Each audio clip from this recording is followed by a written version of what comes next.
آج کی تقریب کے مہمان خصوصی جناب اصغر ندیم سید صاحب سے ملتمس ہوں وہ تشریف لائیں اور اس تقریب کے حوالے سے، آثار اکیڈمی کے حوالے سے اور محترمہ سلمیٰ اوان کے تخلیقی سفر کے حوالے سے ہم سے گفتگو۔ بسم اللہ الرحمن الرحیم۔ آثار کی جانب سے جو یہ تقریب منعقد کی گئی اور خاص طور پر سلمیٰ اوان کو جو ایوارڈ پیش کیا جا رہا ہے، اس حوالے سے میں فیصل اجمی اور شاہد ماپلی کا مشکور ہوں اور ان کو مبارکباد دیتا ہوں کہ انہوں نے جس شخصیت کا انتخاب کیا وہ یقیناً آج کے عہد کی بے حد نامور اور مستحق ادیب۔ مختصر کچھ باتیں کرنی تھیں، لیکن مجھے کہا گیا ہے کہ عطاءاللہ قاسمی کے آنے تک میں اسٹیج نہ چھوڑوں، تو مجھے یاد آ گیا کہ داستان گو کی ایک صفت ہوتی ہے کہ وہ داستان سناتے سناتے خود داستان میں سے غائب ہو جاتا ہے، دور بھٹکتا ہے، کہیں جاتا ہے اور پھر واپس داستان میں شامل ہو، اور کسی کو پتہ نہیں لگنے دیتا کہ وہ داستان میں سے نکل چکا۔ یہ بیان میں نے جب پڑھا تو مجھے آج یہ اس لیے یاد آیا کہ شاید مجھے بھی داستان میں سے غائب ہونا پڑے۔ بہرحال جو گفتگو ہوئی، بہت اچھے پہلو اس میں سب آئے۔ اسامہ صدیق نے اور سعدیہ نے شروع میں ہی بہت بنیادی باتیں کر دی تھیں، باقی باتیں ظاہر ہے کچھ شخصی ہوئیں اور کچھ ان کے فن کے بارے میں بھی ہوئیں، لیکن اسامہ کو چونکہ میں جانتا ہوں کہ وہ اپنے فیس بک پر جو ان کی پسندیدہ باتیں ہوتی ہیں یا پسندیدہ کتابیں ہوتی ہیں اس پہ وہ کھل کے بات کرتے ہیں، تو اس میں کئی بار میں نے ان کو پڑھا تو اس میں سلمیٰ اوان کا بہت محبت سے، عقیدت سے ذکر ملتا ہے۔ سلمیٰ کے بارے میں، شخصیت کے بارے میں بھی بہت باتیں ہوئیں۔ میں ایک دو ڈفر بھی کروں گا نیلم سے کہ وہ گھریلو کھانے پکانے کے حوالے سے، کیونکہ میرا تجربہ کچھ اور ہے۔ لاہور کی ادبی تاریخ واحد خاتون ہے جو ہر ادیب کے دکھ درد میں شریک رہی، واحد خاتون ہے، اور ہمدردی کے ساتھ وہ سب کے دکھ سکھ میں شریک، محبت کرنے والی اور سب کی خبر رکھنے والی۔ ان کے پاس ہر ایک کے بارے میں خبر ہوتی ہے اور وہ پہنچتی ہیں دل جوئی کے لیے، محبت کے۔ تو یہ ایک پوری اردو کی تاریخ جو لاہور کی ہے اس میں مجھے تو یہی نام ایک نظر آتا ہے۔ جہاں تک کھانے پکانے کا ہے، میں چونکہ ان کے کھانے کھا چکا ہوں اس لیے میں بتاؤں گا کہ انتہائی اعلیٰ درجے کا کھانا بناتی ہیں، اور اس کی میں گواہی یوں دوں گا کہ انتظار حسین کے گھر جب بھی کوئی مہمان آتا تھا اور وہ ہمیں بلاتے تھے تو میرا پہلا سوال ہوتا تھا کہ انتظار صاحب کھانے کا کیا؟ کہنے لگے سلمیٰ اوان کو کہہ دیا وہ لے کے آ رہی ہے۔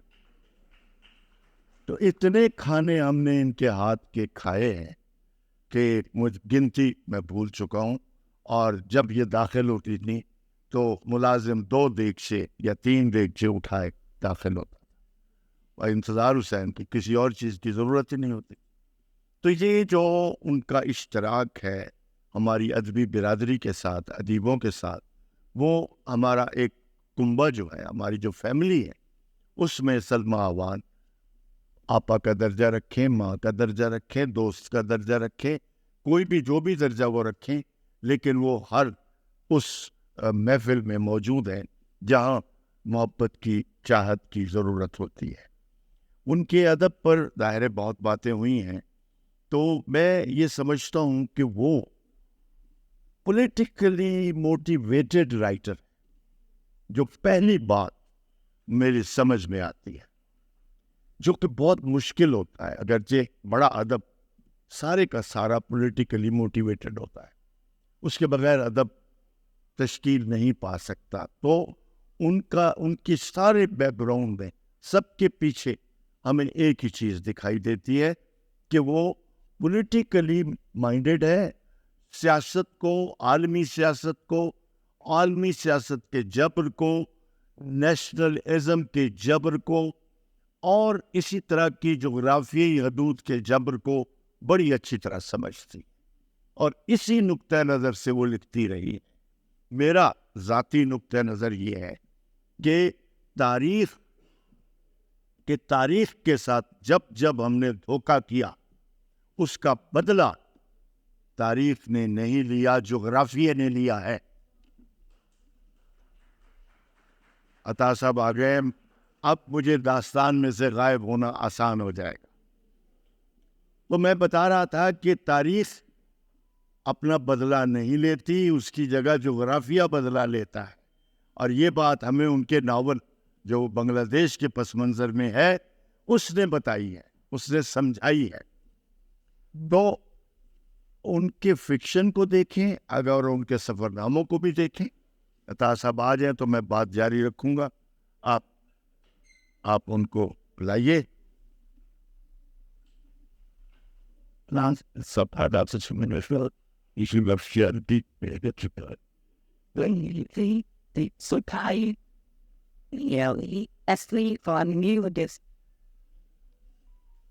بہت شکریہ عطا صاحب، وقت پہ ہی آئے.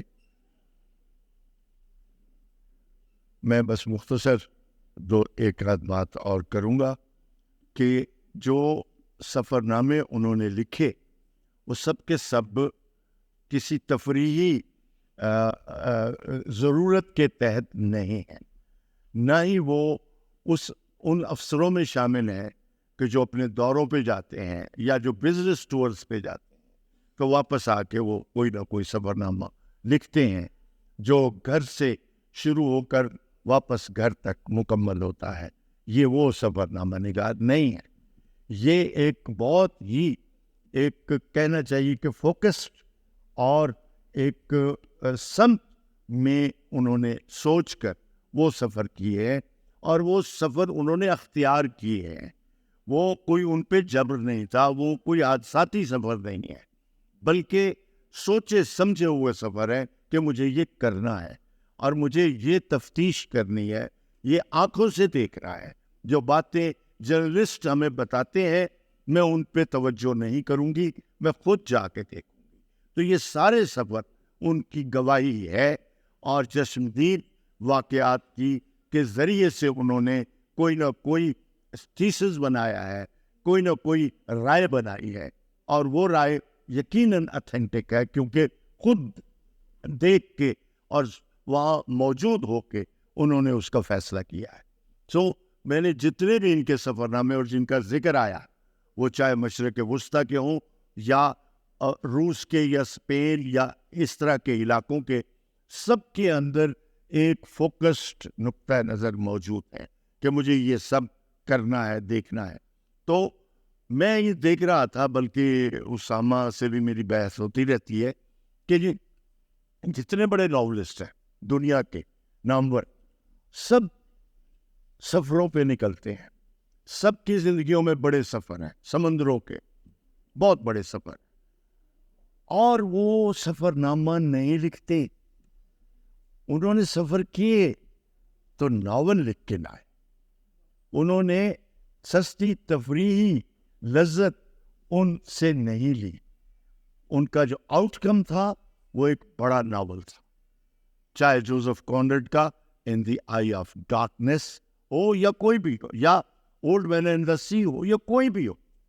جتنے بھی دنیا کے بڑے ناول سب کے پیچھے جو تاریخ ہے، ہسٹری ہے، وہ ہمیں یہ بتاتی ہے کہ وہ اس نقطۂ نظر سے نہیں گئے. چاہے مارکیز ہو، چاہے کوئی ہو، کنڈیرا ہو، سب گئے، مگر جو کھوج لے کے آئے اس نے ایک بہت بڑی ڈاکومنٹ ہمیں، بہت بڑا ناول ہمیں دے دیا. تو انہوں نے بھی یہی کیا کہ سفر نامے کے اندر بھی انہوں نے ایک ایسی کہانی، ایک ایسی دردناک سرگزشت رکھ دی کہ جو بڑی آسانی سے ناول کا روپ لے سکتی تھی. لیکن جو ناول بھی لکھے ان کے پیچھے بھی ان کا تجربہ اسی طرح کا مشاہدہ ہے، اور سیاسی طور پر ایک بہت باشعور اور ایک نقطۂ نظر رکھنے والی رائٹر ہے۔ نقطۂ نظر رکھنے والی رائٹر ہمارے یہاں کم نہیں ہے کہ جنہوں نے سوچ کے زندگی کو کھوجا ہو، یا زندگی کے بارے میں جو تضادات ہیں، تعصبات ہیں، ان سب کو ڈسائفر کیا ہو، سمجھا ہو، اور پھر اس کے نتیجے میں ہم تک ایک ڈاکومنٹ لائی ہوں۔